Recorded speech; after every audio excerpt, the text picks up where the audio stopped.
The business plot, also called the Wall Street Putsch and the White House Putsch, was a political conspiracy in 1933 in the United States to overthrow the government of Franklin D. Roosevelt and install Smedley Butler as dictator.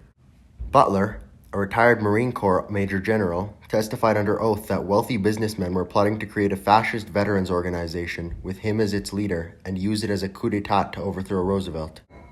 In 1934, Butler testified under oath before the United States House of Representatives Special Committee on Un-American Activities on these revelations. Although no one was prosecuted, the Congressional Committee final report said there is no question that these attempts were discussed, were planned, and might have been placed in execution when and if the final backers deemed it expedient. Early in the committee's gathering of testimony, most major news media dismissed the plot, with a New York Times editorial characterizing it as a gigantic hoax. When the committee's final report was released, the Times said that the committee purported to report that a 2-month investigation had convinced it that General Butler's story of a fascist march on Washington was alarmingly true, and also alleged that definite proof had been found that the much-publicized fascist march on Washington, which was to have been led by Major General Smedley D. Butler, retired, according to testimony at a hearing, was actually contemplated. The individuals involved all denied the existence of a plot.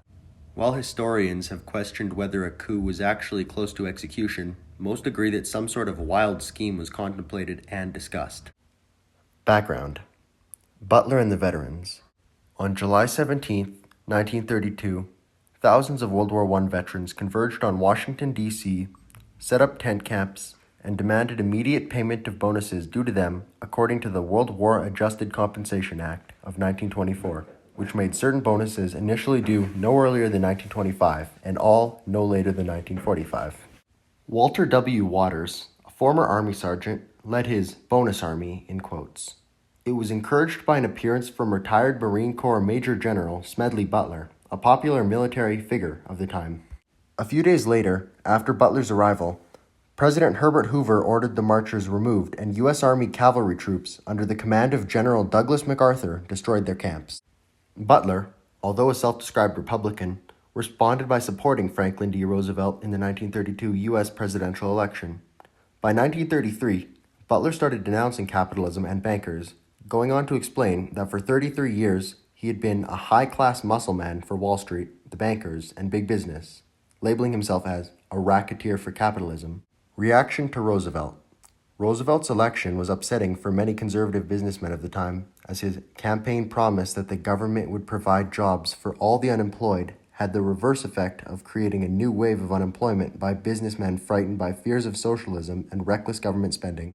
Some writers have said that concerns over the gold standard were also involved. Jules Archer, in The Plot to Seize the White House, wrote that with the end of the gold standard, conservative financiers were horrified. They viewed currency not solidly backed by gold as inflationary, undermining both private and business fortunes and leading to national bankruptcy.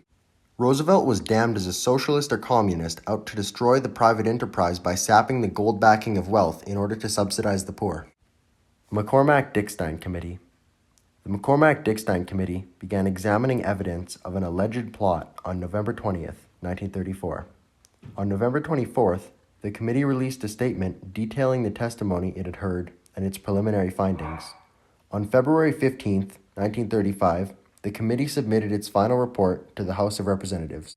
During the committee hearings, Butler testified that Gerald C. McGuire attempted to recruit him to lead a coup, promising him an army of 500,000 men for a march on Washington, D.C., and financial backing.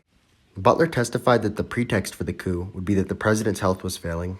Despite Butler's support for Roosevelt in the election and his reputation as a strong critic of capitalism, Butler said that the plotters felt his good reputation and popularity were vital in attracting support amongst the general public and saw him as easier to manipulate than others. Given a successful coup, Butler said that the plan was for him to have held near absolute power in the newly created position of Secretary of General Affairs, while Roosevelt would have assumed a figurehead role. Those implicated in the plot by Butler all denied any involvement.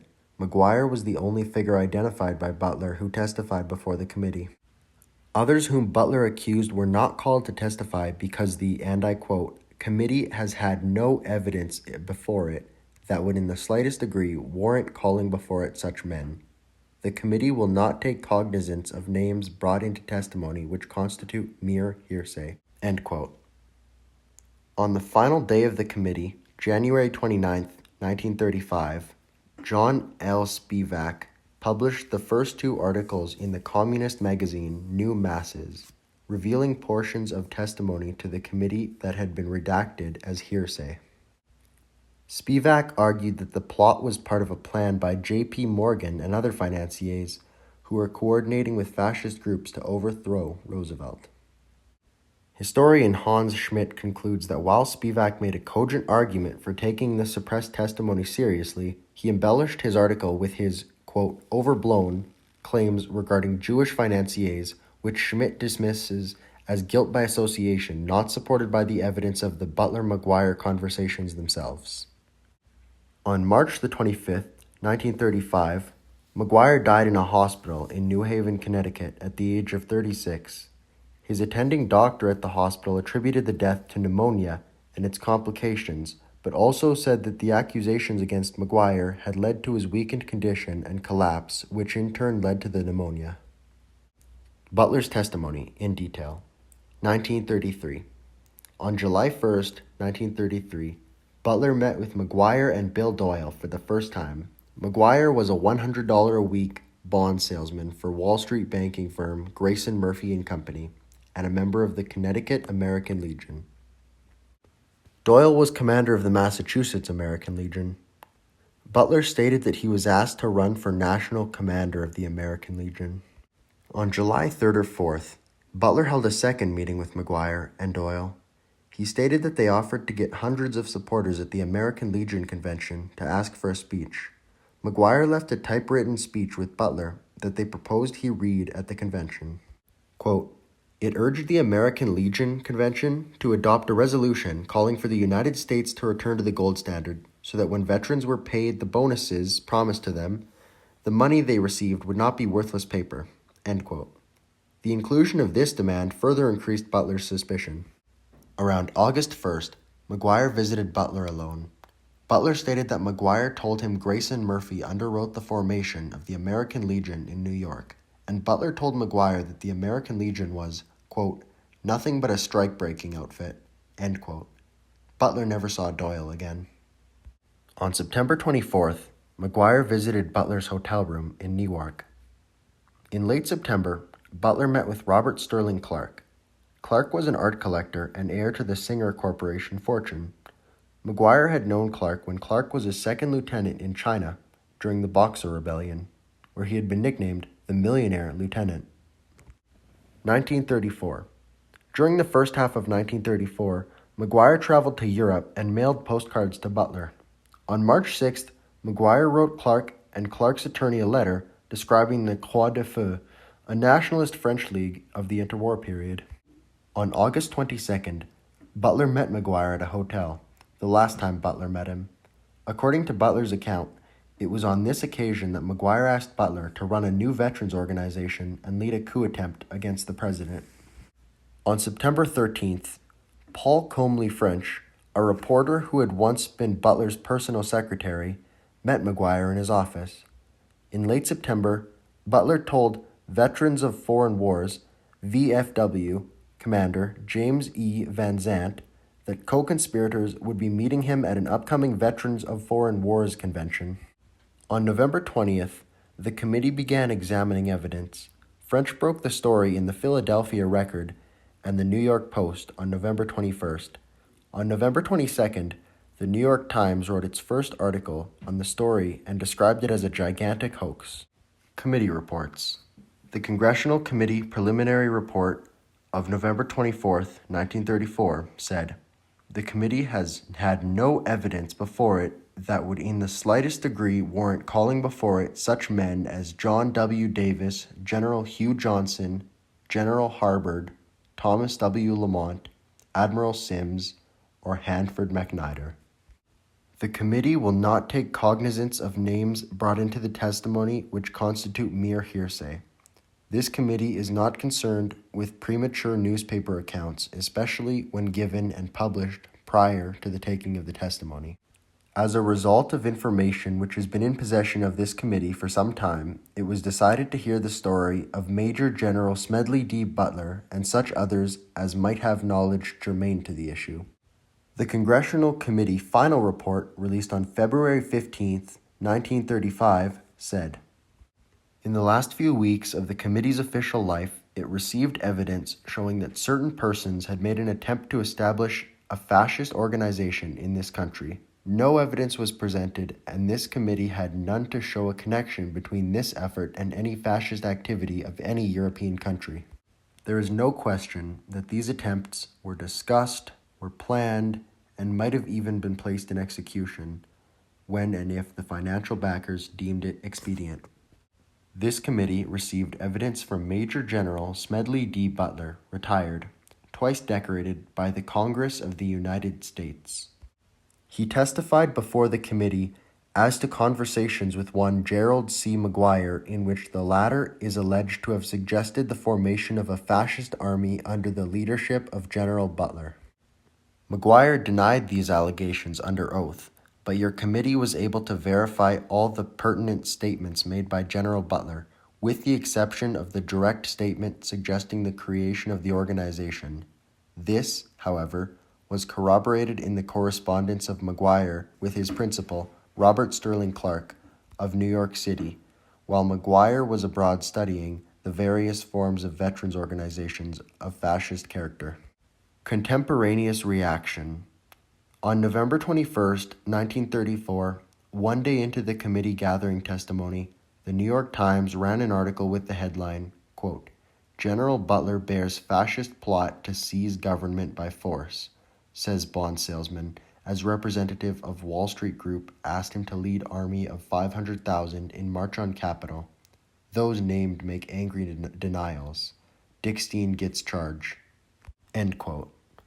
The Philadelphia Record also reported on the story on November 21st and 22nd, 1934.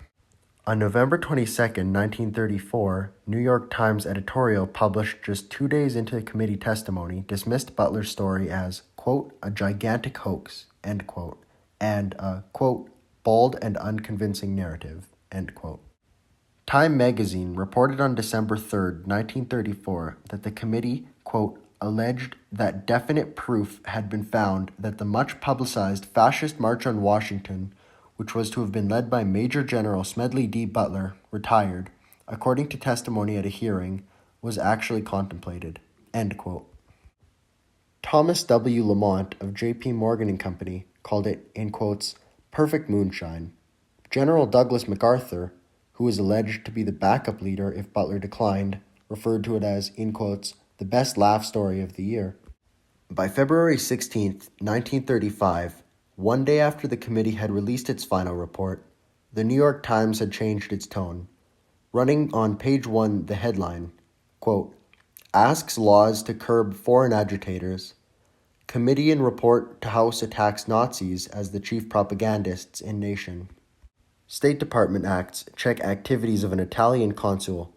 Plan for March on Capitol is held proved," end quote. The article also stated, quote, "It also alleged that the definite proof had been found that the much-publicized fascist March on Washington, which was to have been led by Major General Smedley D. Butler, retired, according to testimony at a hearing, was actually contemplated. The committee recalled testimony by General Butler, saying that he had testified that Gerald C. McGuire had tried to persuade him to accept the leadership of a fascist army," end quote. Separately, VFW Commander James E. Van Zandt stated to the press, less than 2 months after General Butler warned him, he had been approached by agents of Wall Street to lead a fascist dictatorship in the United States under the guise of a veterans organization. Later reactions. Pulitzer Prize-winning historian Arthur M. Schlesinger, Jr. said in 1958, quote, "Most people agreed with Mayor LaGuardia of New York in dismissing it as a cocktail putsch," end quote. In Schlesinger's summation of the affair in 1958, quote, "No doubt, McGuire did have some wild scheme in mind, though the gap between contemplation and execution was considerable, and it can hardly be supposed that the Republic was in much danger," end quote.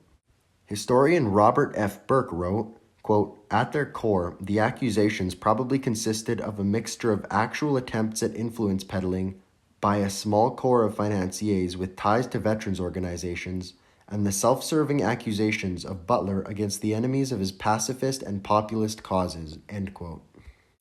Historian Hans Schmidt wrote, quote, even if Butler was telling the truth, as there seems little reason to doubt, there remains the unfathomable problem of Maguire's motives and veracity. He may have been working both ends against the middle, as Butler at one point suspected.